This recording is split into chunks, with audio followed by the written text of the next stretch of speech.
Anthony Adebayo. We off the record. With you there, but if you're a coach, do you take that chance? Yes. You can reach us at the Off the Record Show at gmail.com. Anthony Adebayo and the most accurate sports coverage. Scotty B's Fantasy 5. We're different from any other sports. His sophomore year. Comes back and says, you know what? And your boy, Scotty B.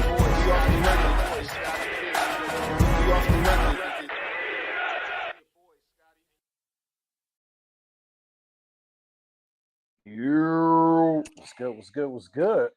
Not much. This is Off the Record. I'm Anthony Adebayo. Boy, Scotty B, man, I tell you, man, I'm feeling good. Was just a little nervous sitting here before the show, watching my game against the Arizona Cardinals, and I was sweating bullets, man. It was intense, man. Everybody, he's lying. He didn't sweat at all. It's cold as hell down here. I know for a fact that he runs. So touche to that. It is cold down here. I got to figure something out. Winter is amongst us, and no, it's not. What is it? It's getting winter, fall. Whoa. It's homecoming season. It ain't winter. Well, look, check it out though. Okay. If you really think about it, it's end of October. Yeah, we're leading in November. I mean, shoot, man, we're really. I mean, this may sound crazy, but we're about 4 weeks away from Thanksgiving. Nah, you're right. Yeah, Thanksgiving is on the way. I agree. I like this time of the year when it cools down a little bit. I thought summer was actually pretty mild for summer. It wasn't too hot. It wasn't really, like scorching like that. It had some days, but we had a pretty mild summer. Yeah, it's pretty mild summer. Yeah, honestly, a pretty mild fall too. I mean, hey, look, I think that global warming is a real thing. Well, it has to be, right? Because I mean, you think about it. I mean, we got on hoodies now, but I mean, this is like the first week or maybe last couple weeks, maybe October, to where you even had to even bust out a hoodie. Like you could get away with wearing the short sleeve. Yeah. So again, like right now is homecoming season, like I said earlier, and the homecoming schedule was kind of weird.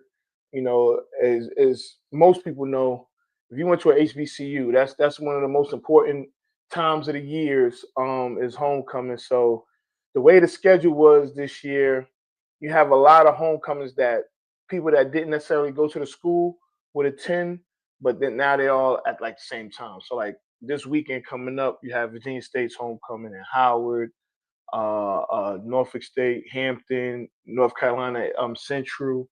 And so you have all of those at the same day. Is like I don't know who the schedule makers were, but they messed up. Yeah, I thought it was janky, but it is what it is, and we're here now. So, what are your expectations? Because we'll be covering the game again, but what are your expectations this year for homecoming? Very little. I want to be honest with you. No. I want to be honest with you, right? So we were just in Texas a couple weeks ago, so we got to see a bunch of the homeboys there. Yep. Been like crazy busy since I got back from Texas, so I haven't had an opportunity to really like digest like this weekend is homecoming. Yeah. Normally you gotta think about your fit on the yard, your fit at the day party, you fit at the after party. How you gonna throw it together? And like the older heads, like they starting to get unique with it, where they got this special edition websites that they're comfortable with. Some of them got the custom made coats and the custom made sweaters, and then they get real good with it. Where they Scott is so. Well, go ahead. No, bro, serious, man. And you start to see it, man. Cats will figure out how to like put a Bo Jackson exclusive with orange and blue. And you got the Travis Scott Jordans or the Travis Scott. You do people have get people, real creative now. You do have people out there like I got the exclusive, and then you have some people that like you trying to be too exclusive. Like, dog, just put on some jeans, some Jordans, and a hoodie, and call it a day. Right? Like, what are we doing? What are we doing? But I guess that's part of the fun times. You get to see people you haven't seen in a long time. See, me personally, there's gonna be tailgates and things like that. I'm gonna be mic'd up. I'm hot. I'm gonna be mic'd up the whole day on the yard at the game. Thanks for the warner.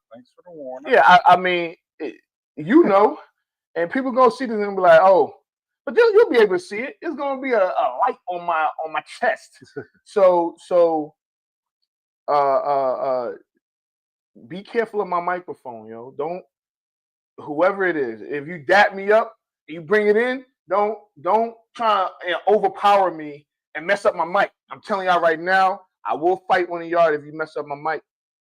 It's expensive, and that's my exclusivity for the yard. Is I probably just wear off. I ain't doing too much. We there to have a good time.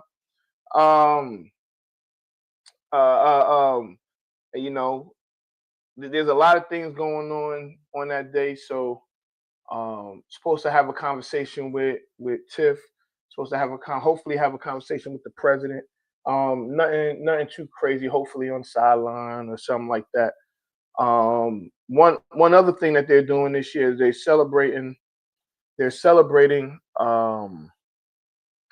95 and 96 championship teams. Okay. So I guess that was 30 years ago. Dang. So 30 years ago, they're celebrating the CIAA champion Trojans. So I think that'd be dope too. I want to see some of those guys I haven't seen in years. Now granted, so that was my next question. You played with some of those guys? Absolutely not. You might have been. Like freshmen and so So actually one of the guys that was on the Royals with me, LeVar, he was a coach and co-owner. He actually played on both those teams, on the 95 team and the 96 team. So that's pretty dope. And I've met these guys before. I'm sure they was around and not too. Yeah. I mean, because I'm not going to sit here and act like that's that much older. Yeah. So the thing is, when we got there, they were gone for the most part. Right. Unless he was a fifth year guy, they were pretty much gone. So yeah. But yeah, that's homecoming week. It should be fun. And that's the main thing. You meeting up with people that you haven't seen in a long time, and just talking about the memories, and eating in the caf on fried chicken Wednesdays, things like that. So, now I want to talk some NFL. Okay.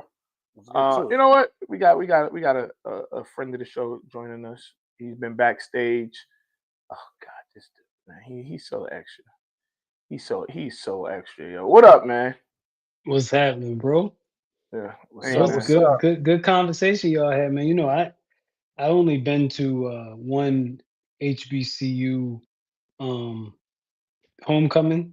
And it was as a kid, and it was actually to watch the football game, and one of the worst experiences in my life. I think it was Fayetteville State versus E.E. Smith. I don't know, like Johnson C. Smith. Yeah, it was what year was this? Brand of football, bro. It's like I'm talking like '92, back when no college quarterbacks threw the ball. So we talking wing T like football. And it's crazy. It's crazy because Virginia State, ironically, used to always throw the ball back then. Like they were one of the teams that threw the ball more than anybody else, which was weird. They threw the ball a lot. Now Johnson C. Smith they hit the portal, so they got a bunch of guys that are D1 that played some D1 football that like went to Charlotte, that went to Virginia Tech. They got a bunch of different guys, which to me, there's guys that's played Division II that could play D1. Like there's this one kid, the quarterback for I believe it's Alabama A&M, he's gonna be transferring next year because he's thrown for like in like I think 7 games he's thrown for like 3,000 yards and rushed for like 900 or something like that. Yeah, he's a monster. So you like a Cam Ward? Yeah, You like the Cam Ward, right? So yeah, one question before I ain't gonna try to hog your show is the MEAC like the big brother to the CIAA? I mean it Because depends. I went to Dell State when I was at Dover. I went to Uh-huh. Dell State homecoming, and the joints up north ain't like the ones In in the the South. south. Yeah, Yeah, and I agree. Delaware kind of starts the north. It felt Yeah, weird. so I wouldn't say they're the big brother. I would say they're like the older cousin, right? Because a lot of the schools in the MEAC at one point played in the CIAA, like Norfolk, Central, Hampton. Well, Hampton's not in the MEAC anymore. I believe Norfolk left.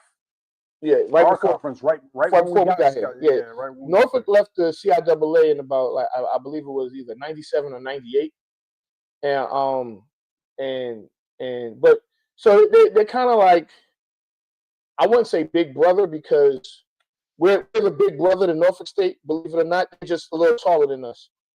Makes sense. Right. I wouldn't say big brother, but I feel like schools in the MEAC were making a push to become Division I. Well, it is Division I, so right. Yeah.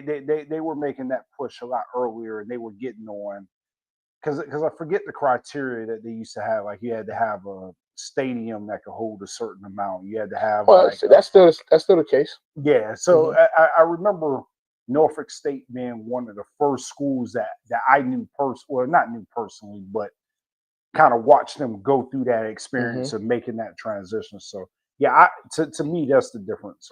And there's teams that have tried and failed, like Winston-Salem State. They left the CIAA to go D1, and I can't remember if they tried to go to the MEAC or not, but they had to be independent for like a year or two, because it's that phase, almost like that trial phase, and they stunk it up. They were losing. It was bad. So they came back to the CIAA. It was like, we know why our bread is buttered, and we're gonna go there. Now, I do believe that that some of the teams in the CIAA could compete with the MEAC schools, but you get those the MEAC schools have those D1 benefits that D2s don't. So it takes a lot. It takes a lot, and that's why people get frustrated with Virginia State and ask why they're not D1 yet.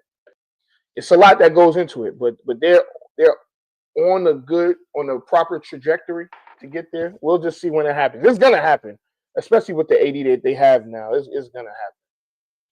Word. Thanks for the lesson, bro. Well, when I moved to Richmond back as a kid, Virginia Union was national champs in basketball, like at least in the running every year. So Virginia Union, for a very long time, and I can't speak on it now, was a dominant school in basketball in the CIAA. Yeah, their head coach is like a Hall of Famer, right? And Dave Robbins, I think, was his name. Yep.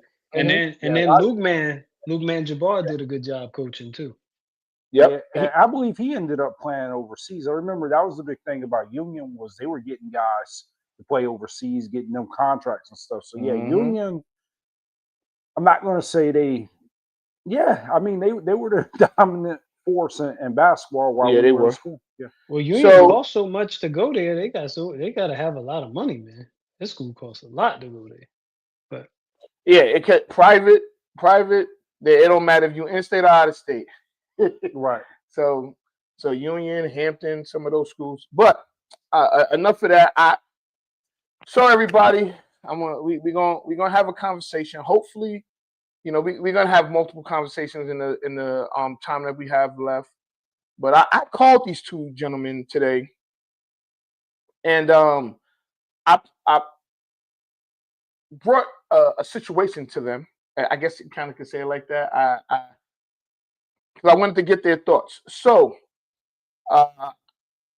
what's happening is we had this Shedeur conversation a few weeks ago. I believe it was right before Dylan Gabriel got his first start, and I don't know where Jamal went. We'll see. He'll come back, but I'll let y'all know what happened. So I felt like the Browns were treating Shedeur unfairly. Okay. You and Jamal stated that you guys stated that y'all didn't see it that way, which is fair.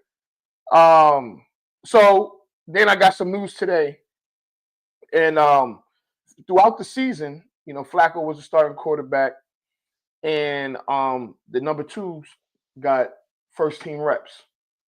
And then Dylan Gabriel became the starting quarterback, and the numbers two still got starting reps.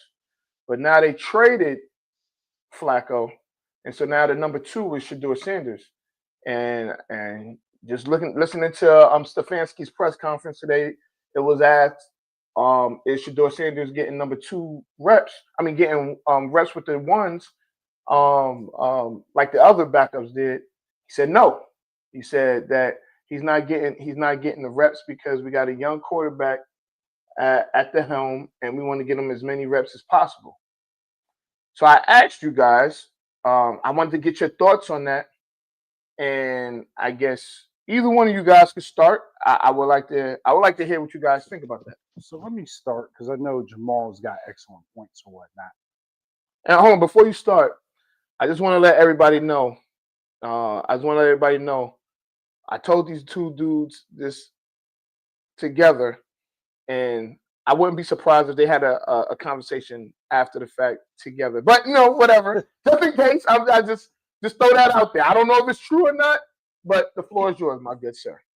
I don't have many points, but the first point I want to make is I didn't bring this up to Jamal when we were on the phone because I thought it was super irrelevant. I don't care if he doesn't get any first team reps. Maybe he doesn't deserve them. I mean, I was okay. So I did two things, right? I listened to your response, and I didn't respond because I knew we were going to talk about it on air. I didn't give a response. I just gave you the situation. No. But I didn't respond. I didn't respond. Okay. So I went and I looked at the press conference, and I was totally okay with the explanation. Of course, you have a young quarterback at the helm. I get it. You want to get him more reps.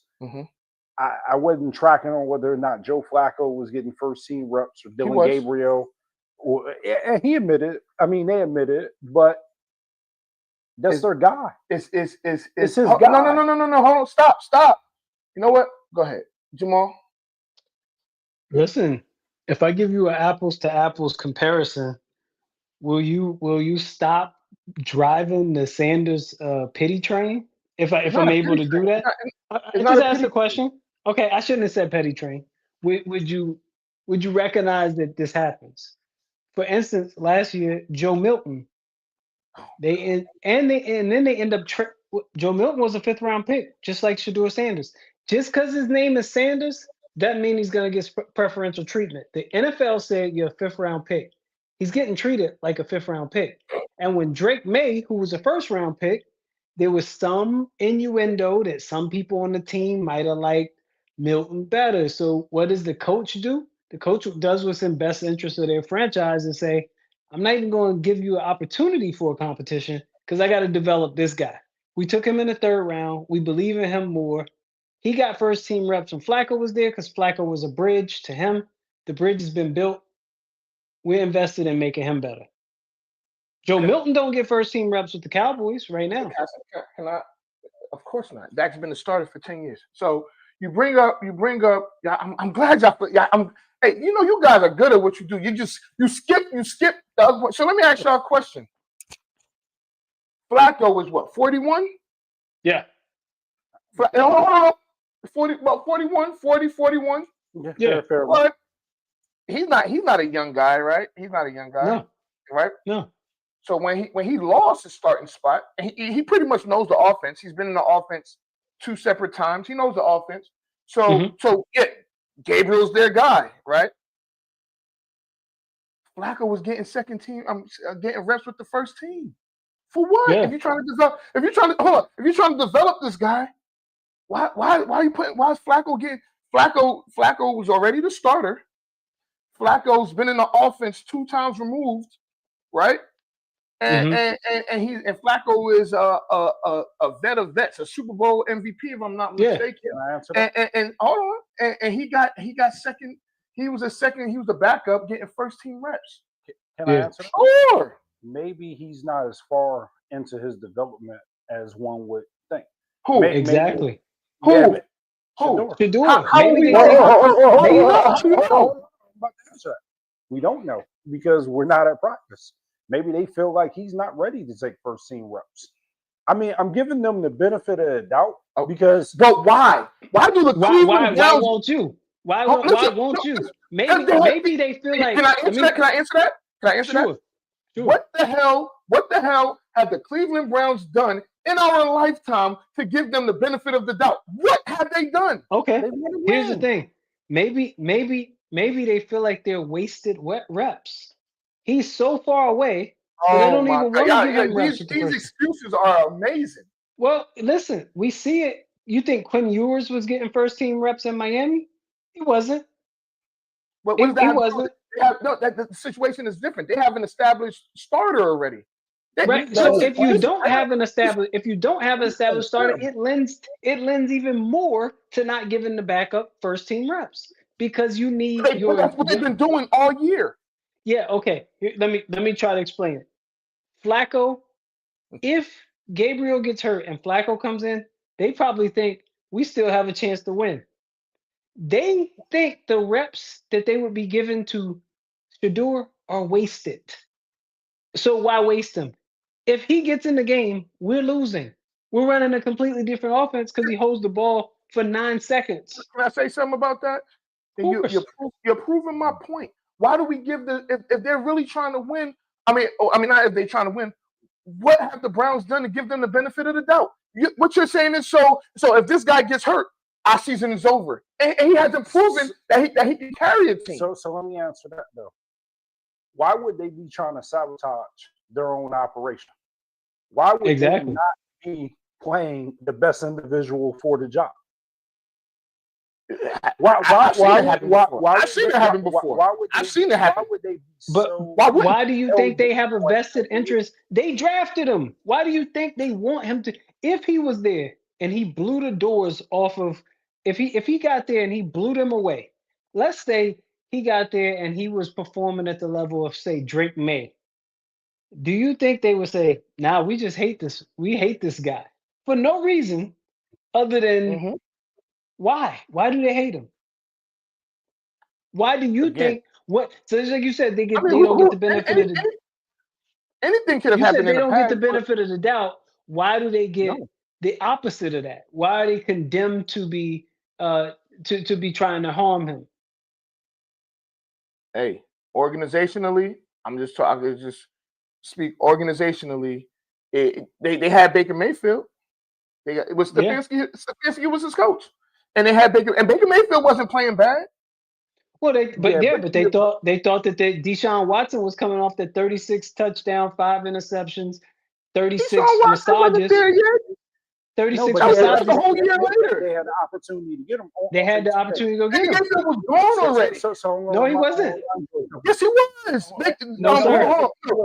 Deshaun Watson was still on the Texans when they got rid of Baker Mayfield. No, he wasn't. No, they got rid of him. No, they did not. They didn't pursue re-signing him because they were going after Deshaun Watson. They were on the roster at a point in time at the same time. But let me tell you this too. I'm telling you that there wasn't. Look it up. No.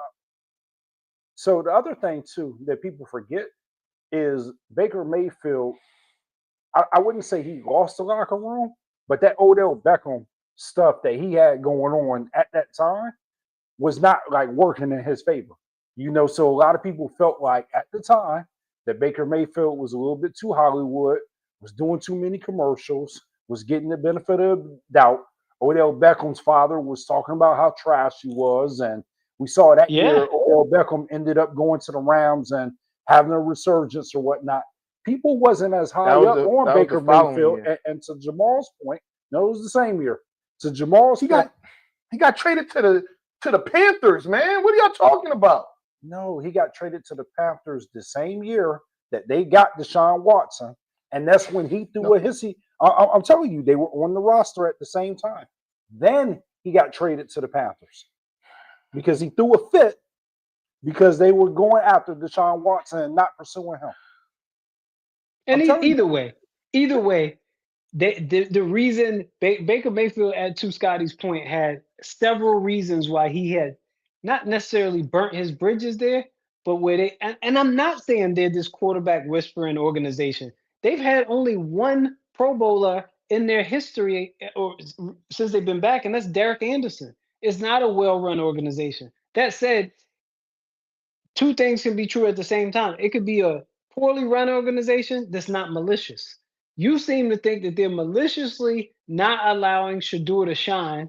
And I'm saying if Shedeur could shine, he would get the opportunity. If he was shining in his opportunities, then it's to their benefit for him to get on the field. They drafted him. And it's not like Gabriel was the number 1 overall pick. If he was playing better than Gabriel, he would play in front of Gabriel. Just for the record, like I said before, Deshaun Watson and Baker Mayfield were not teammates. They were never on the Browns at the same time. No, they were under the roster. Hold on. Hear me out because you're misconstruing it. The same year, Baker Mayfield's last year, before they got rid of him, they were pursuing Deshaun Watson that same year. They signed Deshaun Watson during camp. Right. So okay, Baker Mayfield was gone. He got traded before the draft. Yeah, but I don't know if you recall this. Well, all I was saying is he got traded as a result of them pursuing what they thought at the time was a Pro Bowl, All-Pro tier quarterback. I mean, they gave a man a guaranteed contract despite having 36 lawsuits. The year before, I think he threw for like 4,900 yards, 36 touchdowns, 5 picks. 2 years before. Yeah, because he didn't play. He took a year off. It was a lot of he didn't get suspended. Well, yeah. He was on the commissioner's exemption list, but his entire season, the last season he played, he snapped. Yep. He had a great season. Yeah, and Baker Mayfield was having meh seasons. So to say they got rid of Baker Mayfield, if they couldn't have gotten Deshaun, maybe they keep Baker Mayfield. And for the record, right, they weren't the only team after Deshaun. They was the only team that paid him that type of money, but there was a lot of teams that really quietly was inquiring about him. Well, absolutely. The Falcons. Well, we thought he was going to Atlanta. Yeah. So again, I hear what y'all saying, but again, y'all making excuses. I want to be crystal clear though, and one thing, I think I liked watching him at college. Wide hashes, different game, all-star wide receiving crew. Who? Shedeur. I think Shedeur is some stone cold butt cheeks, and that's why he's not playing. I don't think he's an NFL starting quarterback. Well, that how you never seen him play in the NFL except for one game. I never seen Greg McElroy play in the NFL, but I know he wasn't an NFL quarterback. I never seen Ian Book play in the NFL, but I knew he wasn't an NFL quarterback. I mean, I can keep going. But you're wrong. Ian Book did play in games, and he was terrible. I didn't see him. Well, I did, and he was terrible. Okay. I'm just telling you, I didn't. But my point is, I knew watching him in college that he wasn't. Shedeur in college, I thought, there's some things he does, but hold on. I said, and I always use this term, he throws a fat ball. His ball doesn't have a lot of velocity. It doesn't get to point A to point B very fast. And he's a slow reader of the plays. He's not the only guy, and it's not a black thing for sure. I think you're false in that statement. Okay. I think he had one of the worst. he had one of the worst lines in college football. His 2 years in Colorado. So to say he's a slow reader, and we've seen him make plays. So he's seen him make plays. To say he throws a I fat saw Justin Fields make plays at college, and then I see him in the pros where you have to actually read it out. When you say he's making plays in college, the design of the play could be such that this is the only place you're going with this ball. That wasn't the case for Shedeur. That's what I'm trying to tell you. That wasn't the case for Shedeur. Ohio State, listen, to try and compare Shedeur and Justin Fields is crazy because Shedeur, every receiver that Justin Fields threw the ball to is damn near all pro in the NFL. I mean, he had a lot of it. He had a lot of it. Yeah. As cheeks as Justin Fields is, I think Shedeur is probably worse. And I would disagree. Okay. I would disagree. Just from what I've seen. And I don't, Justin Fields he might get his opportunity. Justin Fields, and me personally, I think he was getting his brains kicked in, and he didn't have good coaching. So it is what it is. Could be the same thing for Shedeur in college. Maybe he got gun shy from always getting sacked. But I can't say that Stefanski doesn't is not a good coach. I can't say he's a 2-time coach of the year, and he's a quarterback guy. He's a quarterback guy. I'm gonna put my air quotes up, but again, there's something that he doesn't like about Shedeur, and I don't think it's his ability. I don't even think it. I think we're going too far when we say there's something that he doesn't like about Shedeur. I think he's just not. He's not ready, man. If he's not ready, then Gabriel's not ready. Well, maybe neither one is not ready, but they're more invested in the 3rd round pick than the 5th round pick. It's not like it's the opposite. If it was the opposite, I would be hearing you. Gabriel is the one they invested in more. Again, Shedeur is not. Y'all gonna say, oh, but he was picked in. Listen, y'all, the two of y'all didn't think he was gonna be a 5th round pick. What you call it? The professionals, the experts didn't think no one thought he was going to be a 5th round pick. So to say, oh, he's a 5th round, he's not your average 5th round pick. Yeah, but you don't have the name of a 5th round pick. Yeah, but I think there's something that we discredit, right? These are all the experts. I mean, so it's one thing for me to say, who's all experts? Everybody. The NFL GMs. GMs. They're all experts. They're not all experts. And the scouting. So listen. If we're gonna make the scout said the same thing, but go ahead. I'm sorry. If we're gonna make him the outlier of all outliers, that he was mistreated, that somehow he is the victim in this setting, then yeah, I get it. I just think that victim card is overplayed in this case. He's just not that good. The NFL spoke and said, "You're not that guy." That's what the NFL, every club. Your opinion. So my thing is this, just because I brought up the fear stuff. If you're doing, if this is what we're doing, because you said this, it doesn't happen often, but the backup is getting some first, whether it's 5 reps, 10 reps, whatever it is, the backup has been getting first team reps the whole time, and whether that was Gabriel, Flacco, which Flacco is an old guy, and then to say we want to get the young guy. I mean, having a young quarterback, we want to get him as many reps as possible, but still gave Flacco reps. To me, that doesn't make any sense. I get it. I don't know how practice is organized and orchestrated. Forget how practice is organized. That doesn't matter. If you're telling me that when Gabriel was the backup, he got a few first team reps. When Flacco was the backup, he got first team reps. But Shedeur, he's the backup now.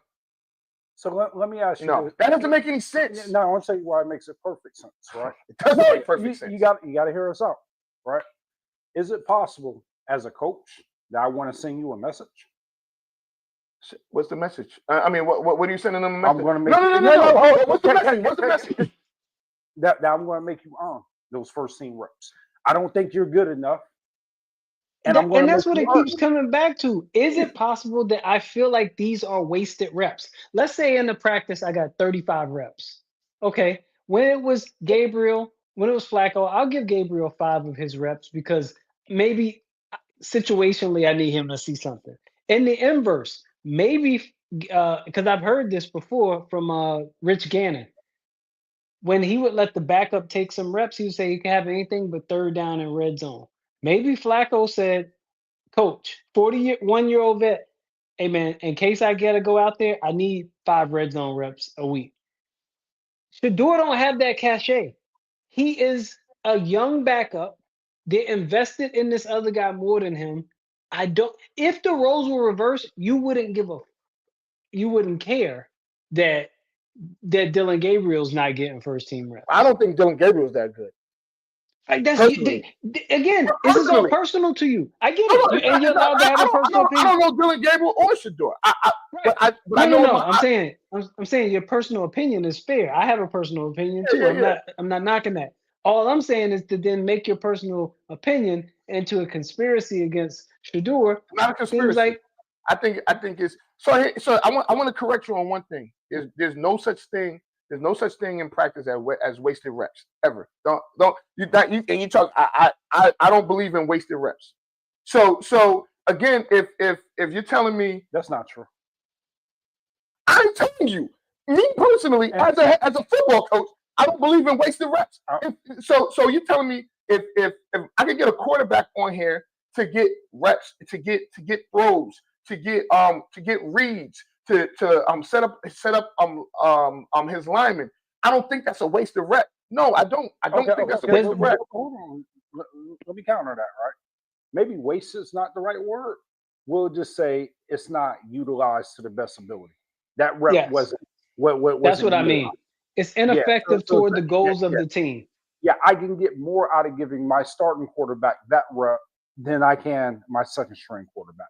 If that was the case, they would have did that every single time. I just gave you an example as to why it might have been that way. And then hold on, and then I want to go back to something else you said. I know this is old. I want to go back to something you said. You're bringing up Joe Milton and Drake May. Drake May was the number 2 pick in the draft. That is not a comparison. No, and he was a day 1 starter. He was a day 1 starter. And with all that, they still traded Joe Milton, who was a 5th round pick that has some promise, because they didn't want the controversy associated with what if Milton outperforms them. Maybe it could be they don't want Shedeur to outperform him. It could be that. If I was to take it, if I was to take your position on it, it could be I don't want to put Shedeur out there and upstage Gabriel. I don't want there to be any controversy in the heads of these players. There's no controversy between Flacco and Gabriel because we're telling the team Flacco's our bridge to Gabriel. So when Flacco comes in, if he throw a dime touchdown, he's still the bridge when he's the backup. If Shedeur comes in and does that, maybe the team is like, yo, we should play Shedeur. That's the thing when you're a big name backup, people care too much about what you do. Joe Milton wasn't a big name backup. He wasn't, but Joe Milton was a big arm, and you remember what's his name got hurt. Drake May got hurt. So then he didn't play much of the year. And then in the offseason, because Drake May last year. Joe Milton started 1 game or 2 games? Yeah, I'm saying Drake May didn't play a lot of games last year. A lot of was it Jacoby Brisket or somebody? He didn't play a lot of games last year. He missed a lot of games, is what I'm saying. I got a question, though. Can we move on from this topic? I mean, we've talked about this. I agree. To death. Like, it ain't even that big of a deal. Like, it's a conversation. Really so again, we don't have to be dismissive. It's a conversation that we're having where both sides are making points. If you don't want to talk about it no more, we could go on to the next subject, but you don't have to be dismissed. Oh, well, what I want to say is thank you for having me on the show. Clearly, it has to be some sort of deal if they're asking about Shedeur in the press conference. So they constantly ask him. Shedeur literally has a microphone in his face damn near every day of the week. So did Bronny James. Hold on. No, he didn't. So what? He did. Listen, let me finish. And Bronny James is a big name. Bronny James is a big name. He's a big name bum. You talking basketball? That's a whole nother subject. What I'm saying is to just say it's not that big of a deal. It's clearly something. Hold on. You don't let nobody else make a point. I'm finishing up. You cut me off. I cut you off. I didn't cut you off. Now you're lying. I know you said, can we just move on and go to something? And then you was done. And then go ahead, man. Go ahead. Go ahead. I was really hold on. I don't like what you're trying to do here because you do that all the time. Jamal, did he put your camera back on? Put your camera back on. Okay. Yes, sir. Thank you. He literally said, can we move on from this? Because I don't know. It's not that big of a deal. Blah blah blah. And you said, yeah, I agree. I don't think it's that big of a deal. And I said, it's clearly because it was my turn. I said it's clearly something. They asked him about it in the press conference, and then they have a mic in front of his face all the time. And then he said, I didn't let nobody else get a point. I was finishing my point. Because you said something. Sure, go ahead, but don't say I'm cutting you off. You just did. No, I wasn't finished talking. Can I even start? Yeah, go ahead. Yeah, go ahead. It's uninterrupted. Like, look, this is what Ant does, right? He likes to get the last word in. And if he feels like you're about to make a point, he'll swoop in there and cut you off before you can make this your man point. is lying. I'm not. I'm lying. Go ahead. Make your point. Yeah, can I finish? Thank you. I'll land the airplane. I don't really think this is a big deal. You think it's a big deal? Fair enough. I just want to talk about something else. There's a lot of good things going on in football, a lot of good things going on in basketball. I can care less if this boy gets a first team rep, he gets a second team rep, if he's with the Cleveland Browns or not, or if he ever plays. All right, so let's talk about what everybody else talks about. What you want to talk about next? Let's talk about what Sports Center and all these sorry shows that got the big names behind them talk about. I'd rather talk about stuff that's not on all these other stupid networks. But what you want to talk about? The opening day of NBA season was yesterday. Kevin Durant fouled out. Yes. Well, what are your thoughts on that? Let's talk about that. Let's I don't care because it's October, and I could care less about NBA basketball in October. But if you want to talk about that, I thought it was an amazing game. I don't want to talk about the game. Forget the game. The Thunder won, and I think both teams are going to be formidable. The big man for Sagoon for Houston is straight up legit. What I'd rather talk about is the NBA back on NBC. And I'd rather talk about that. You got Jordan, who's part of NBC, that said he ain't pick up a basketball in Lord knows how long because he's scared. He's scared to disappoint. That's what he said. Like Mike Tyson, right? Because we build our heroes up so much that we refuse to acknowledge he's 60. Michael Jordan can't disappoint nobody because the appointment should be cats buckets at practice. Okay, so look, you did bring up something, right, that we should talk about. And I really was trying to transition to this. All right, so a report came out about Russell Westbrook not really liking LeBron. Yeah, so I like to talk about this. That's what I want to talk about. I don't want to talk about no damn game last night. All right, fair enough, right? All right. So we got. I hate to call him this, but he's not the biggest LeBron fan on the show. He's got negative things to say about LeBron. Who? This guy right here, Dak Bryant. First of all, his name is Jamal. We're not going. I will not. No. It's good. Look, one quick football thing. Real quick. It's good to see Des Bryant on the sideline. He's in good spirit. He's like, I'm going to the locker room. He's dapping up Dak and everything. So, yeah. But anyway, go ahead, Jamal, since you hate LeBron so much. First of all, my Bryant is for the Mamba. Let's just be clear on that. That other guy, you spell his with an E at the end or something. We're not doing that. That's disrespectful. No, he did not spell it with an E at the end. But as far as Russell Westbrook's comments, the thing about being a Laker is you're under tremendous scrutiny. Russell Westbrook, first take, not so much first take, but whatever, FS1, whatever it was, Undisputed. They would basically make a lowlight reel of Russ every game. Yeah. But Russ was playing the same way no matter where he was at. In Oklahoma City, Russ having a lot of turnovers, but they don't show him because who watches Oklahoma City games. So Russ comes to LA and he thinks LeBron is going to bail him out. LeBron, as we know, is always looking for a scapegoat. If they're making Russ the scapegoat, LeBron is going to take it. LeBron is going to be passive aggressive because that's how LeBron is. We all remember when he had the short suit outfit with a Birkin bag, and the reporter asked him a question, and he said, "Do better," and stormed off like a desperate housewife. With the suitcase. Yeah. It was a Birkin, little Berkey, big Berkey. But my point being, Russell Westbrook is a South Central Los Angeles, born and bred type. He was in his hometown. He felt he got disrespected, and I think he comes from a place that you have to be authentic. And I don't think it's a shocker to say that LeBron James comes across inauthentic. Did you see him on the Pat McAfee show? You'd have thought he hunts and dips the way he was acting when he was on there with them. No, I thought that was pretty. Yeah, I thought that was pretty dope. I didn't see him playing like you gotta be shitting me. Like the way he talked in that setting was different. And look, we all have to code switch in life, but the way he talked in that setting was completely different than the way he talks on the shop setting when it was his own joint. Let me ask you this though. Let me ask you this. I don't know if it was that different. Well, let me ask you this, right? So Stephen A. might have been a couple of days ago went on a rant that he feels like LeBron doesn't hold, I guess, his white colleagues to the same standards. Like he goes. I don't buy that.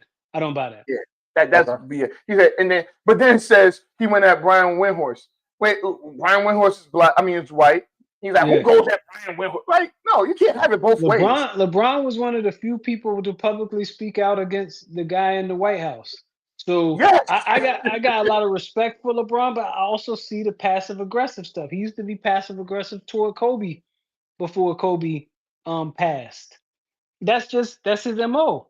So I think Russell Westbrook is a camaraderie type, and I think he thought like it was going to be sleepovers and kicking it.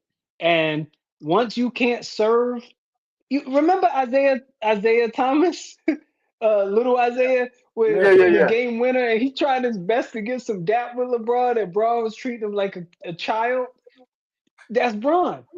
He knows the camera's on him. He does that. I get that. I can understand where Westbrook was coming from, right? I feel like Westbrook is he's not as big as LeBron, but he is a superstar, right? He is a superstar. They're gonna talk about Westbrook, but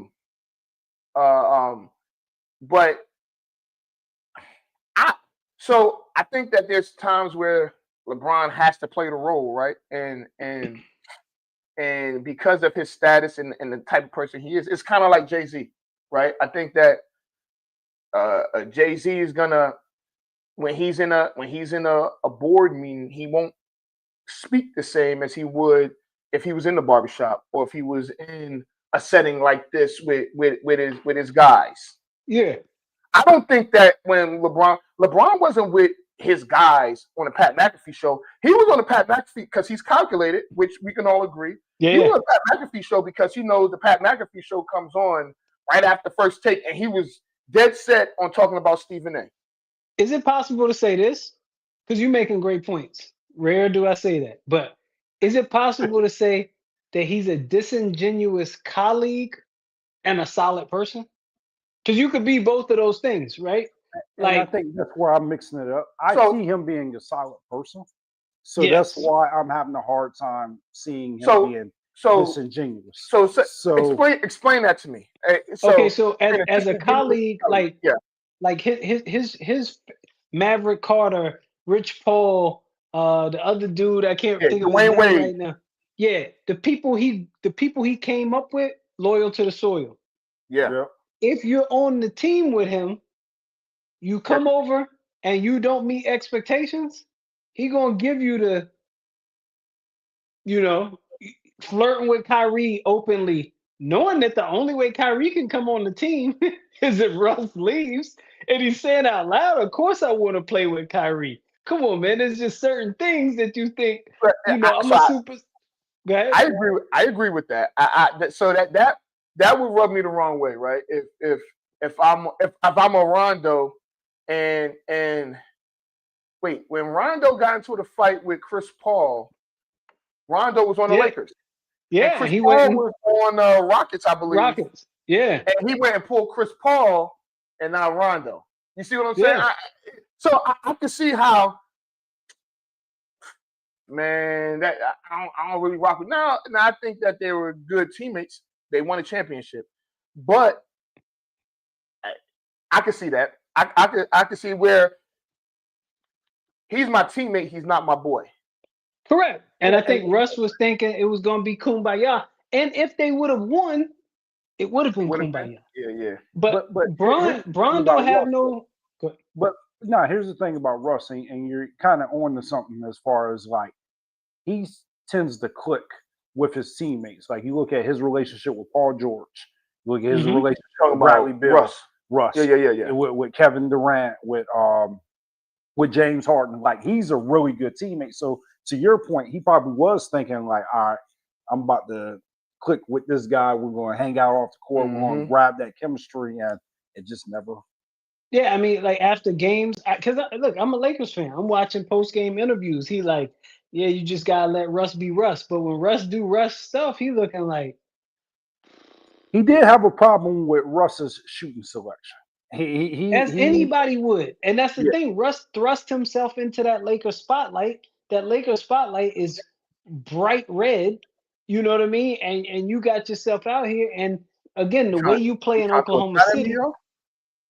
No, sir. The way you play in Oklahoma City, them 10 turnovers don't make the news. But in LA, they lose by 2 and you had 10 turnovers, and then they'll interview Bron and say, Russ had a lot of turnovers tonight, and Bron might say something like, we all make mistakes. You just gotta let Russ be Russ, and not like a true pickup, like nah, that's our guy. You know what I mean?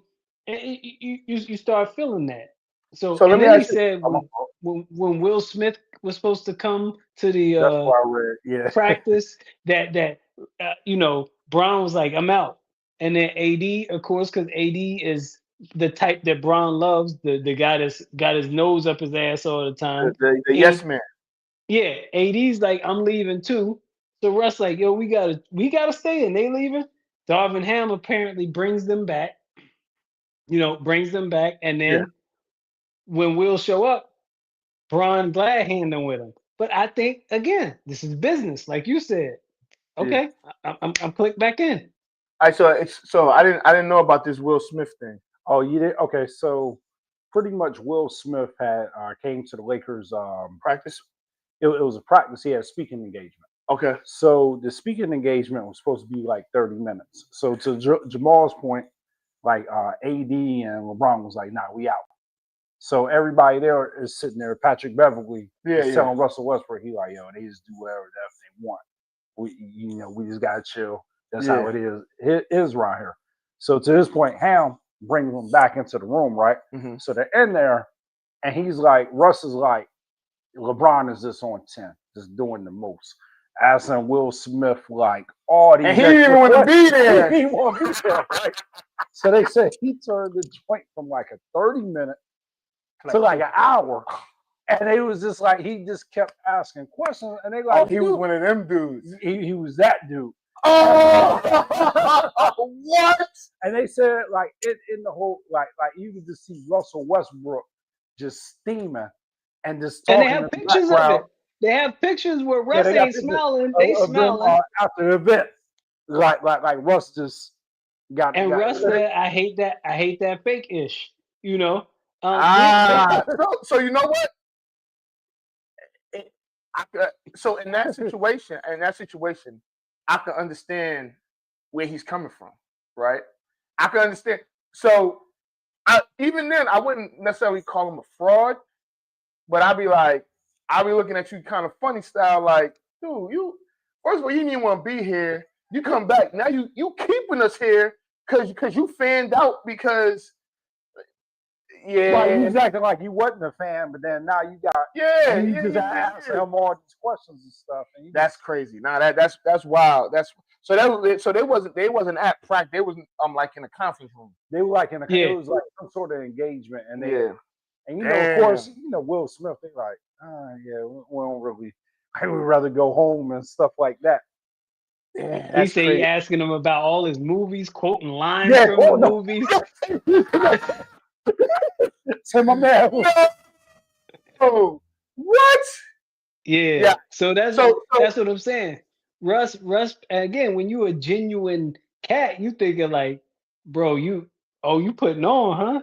That's what you doing. You doing all the extras with it in here. The other example they gave, it was something about. So is this in a book? It's in a book coming out. I'm getting that book, yo. Yeah. I might get the audio book because I listen to it while I drive. But I'm is it Russell Westbrook's or is Hey, speaking of which, only guy could judge me. Tupac Stories books coming out pretty soon. Had to plug that into my good buddy Jamal because Tupac fan. He watched the Femi Shakur. Great! That joint was great. That was one of the best documentaries I've ever seen. So I might watch that. I might spin that again. Yeah, right. When I get a chick, I'm gonna have me and my chick. Hey, we're not doing that. We're not doing this today. No, okay. not today. Hey, I'm gonna put it this way: if I was in Scotty's house, I'd be laying on that couch and asking for some therapy. I'm hurting, guys. I'm hurting. Hey, we're not. Hey, look. So we gotta move on. We gotta move on real quick. We gotta move on because I want to allow it. No. But so, all right. So look, real quick, the World Series is about to start. It starts when tomorrow, Friday. When is it? Saturday. Is the World Series about to start? I can't remember the day exactly. Yeah. You got the world is funny, yo. The world is funny. You got the Toronto Blue Jays versus the LA Dodgers. And when I saw that, I said, wait a minute. Again, we got Toronto versus LA again. So you got the Los Angeles Kendricks versus the Toronto Drakes.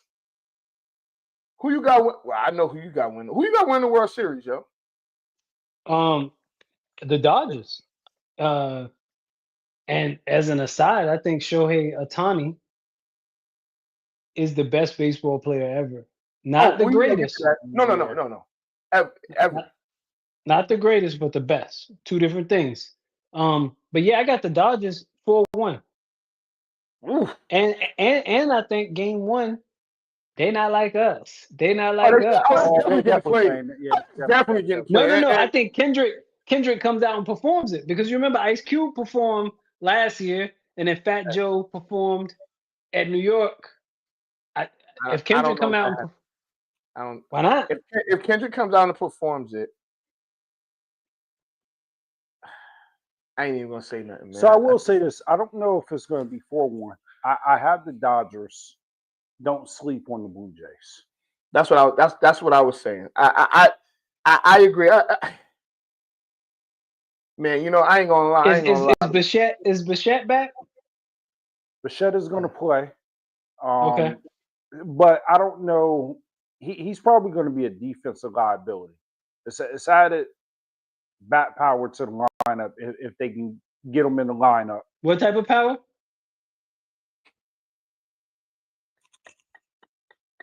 Pause. Hey, I don't even know what happened. I don't even know what I said, but I'm just gonna say pause because I'm sure it was a pause. You said it added bat power to the lineup. I'm just making sure that's what I heard you.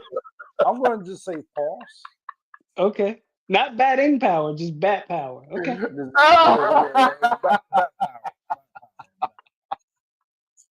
Nah, but it does add an additional heavy hitter to the lineup. So word. Yeah, I'm not saying pause on that. Just, I don't think anyone ever should say that. It's just you're just talking. You're just saying what's on your mind. Yeah. Okay. But Dodgers 4-1. I don't think it's why. Ant, why don't you think 4-1? Well, because I think that I think the Dodgers have the worst bullpen in the history of baseball. Their bullpen is so bad, but you have to get to the bullpen, right? Yeah. That's the thing. But Toronto is the team that can do that. Exactly. Toronto. I even thought if Seattle would have made it, Seattle would have been the team that was another team that could get to the bullpen. The problem with Milwaukee, they forgot how to. They were honestly. I think Milwaukee was scared. Right. As much as they won throughout, I think that the aura of the Dodgers, it was like we ain't got it, and the Dodgers starting pitching was destroying them. That when they got to the closer, in game one, they was like, thank God, right?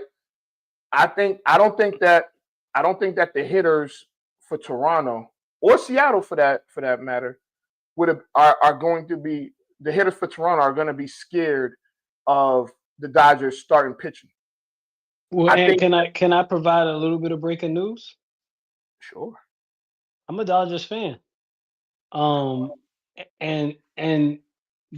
the way that happened is the Dodgers owner bought the Lakers, or a large percentage of the Lakers.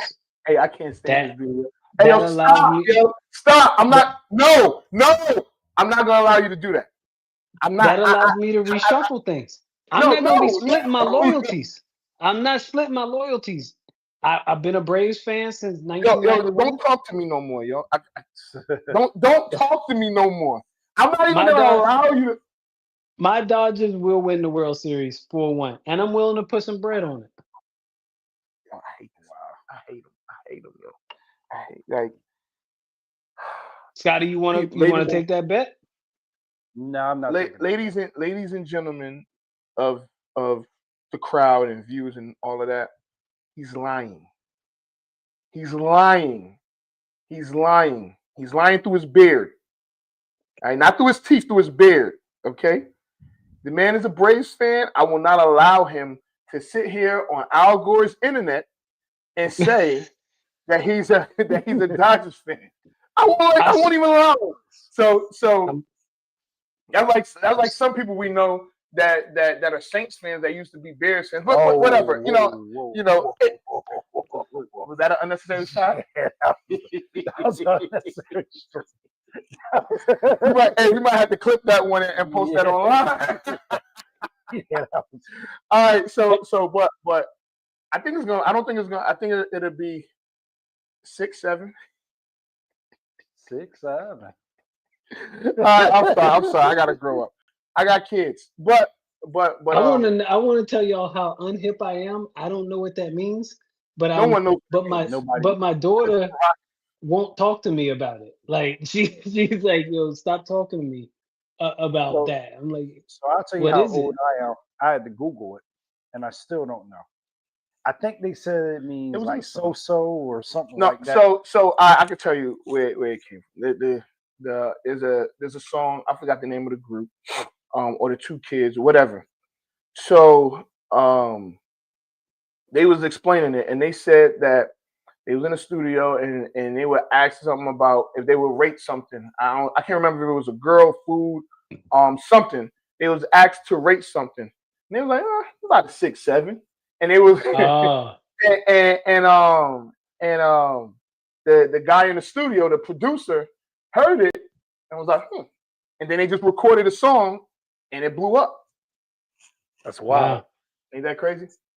The internet is a crazy place, yo. Yeah. Now, whether it's true or not, I don't know. But that's the story that they told. So that's what we got to go with. Having no executive producing power over you all's show, and thankfully being a guest, is it possible that we talk about one Rain Dakota Prescott? Before we get out of here, absolutely. Okay.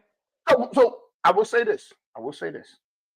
Because what I don't like is anytime Dak is somewhere around like MVP land, that's when they're saying, they always give it to quarterbacks. They should give somebody else. Now, Jonathan Taylor, if it's got to be Jonathan Taylor, then I'm cool with that. But he could be Offensive Player of the Year. That should be in first place right now. So I'll say this. So I don't want to because it was so much I wanted to kind of talk about, and we had good discussions. It's tough it is tough to discredit Dak Prescott this year. I love it. Thank you. But let me ask you. So let me ask y'all something. I really want. I've been dying to ask. Before you ask, so you enjoy wearing that Dak jersey? Then I'll bring it back. I ain't gonna go that far. All right. So look. Okay. You got CeeDee Lamb. Mm-hmm. You got Mac Jones. Wait, what? Just hear me out. Okay. You got Sam Darnold. Who's your running back from Denver? Jalen. Javonte Williams. Javonte. You said Mac Jones? Why did you say Mac Jones? Yeah, hold on. I have to put him in this conversation. So you got Mac Jones. You got Aaron Rodgers. I'm trying to think who else is on this list. But did I already say George Pickens? You didn't say George Pickens. I didn't say George Pickens. I'll throw George Pickens in there. I don't know where he's going, Jamal. I don't know. Hear me out on this, right?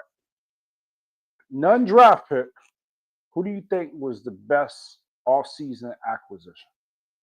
Now, the reason why I have to throw Mac Why'd Jones, you say CeeDee Lamb? Yeah, I mean, I didn't mean CeeDee Lamb. I meant George Pickens. Okay, now it all makes sense. Yeah, I was like, CeeDee Lamb. No. I meant George Pickens, right? Okay. I'm sure there's a couple more that I'm leaving off. Okay. But I guess Rico. Daniel Jones. And Daniel Jones. Rico Dowdle? Yeah, Rico. Oh, stop it. We gotta stop this, man. For the Panthers, Panthers, so that's 8, right? That's 8 free agent pickups that have made a significant impact so far to their team. The best. Who's the best? Well, you go first. Just give the name. You ain't got to give explanation right now. Daniel Jones. That's what I was going with, Daniel Jones. I think everybody's in agreement. You got to go with Daniel Jones. But you can't. And if I'm not mistaken, I picked the Colts to win that division. I don't know, but I feel like I did. No, you did. Okay, so we're all lockstep on there. But those other names, just think about the impact that all of them have made. You can't take George Pickens is open and Javonte Williams has taken that offense. And now Dak is playing good, but great. We'll say great. But those two people have made a difference in that offense. Absolutely. You can't discredit what they got going on. So I think the biggest difference in that offense is two people we didn't name. Schottenheimer. Okay. And Clayton Adams. Because James Conner was kind of left for dead leaving Pittsburgh.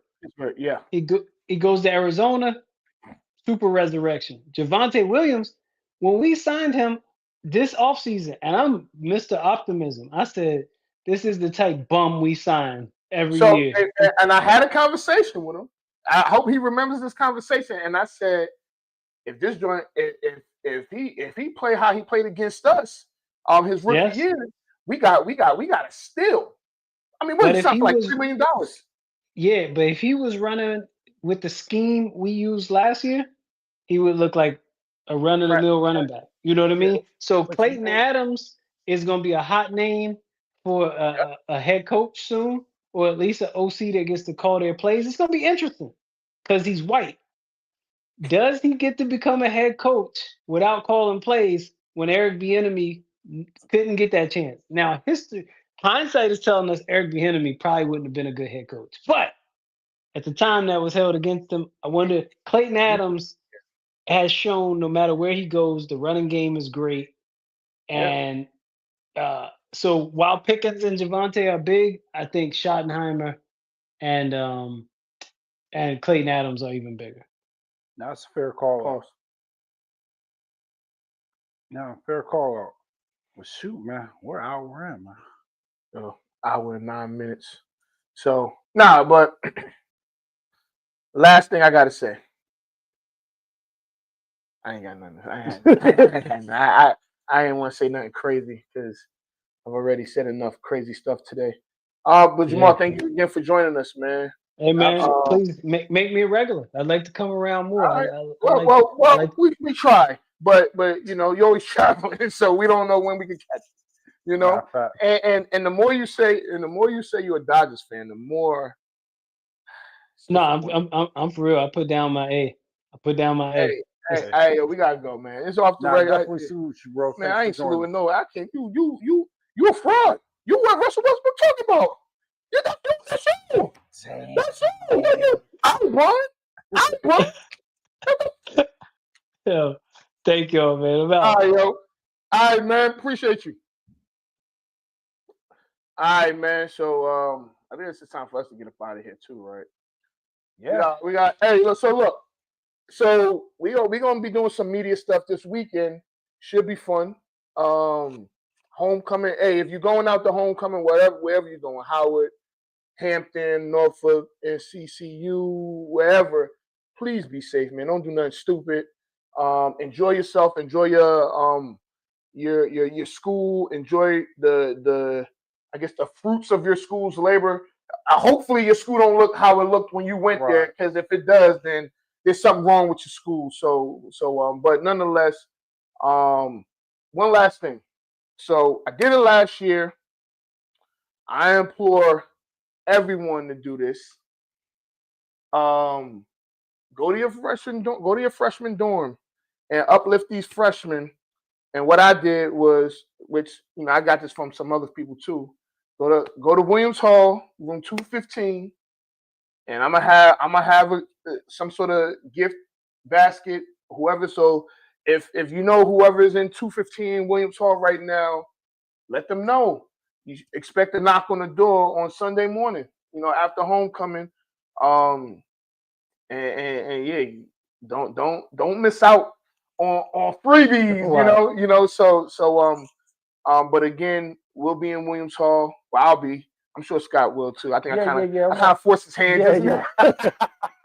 Nah, so I'm 119. So okay, definitely. All right. So yeah, man. So we gonna do that. That's crazy how.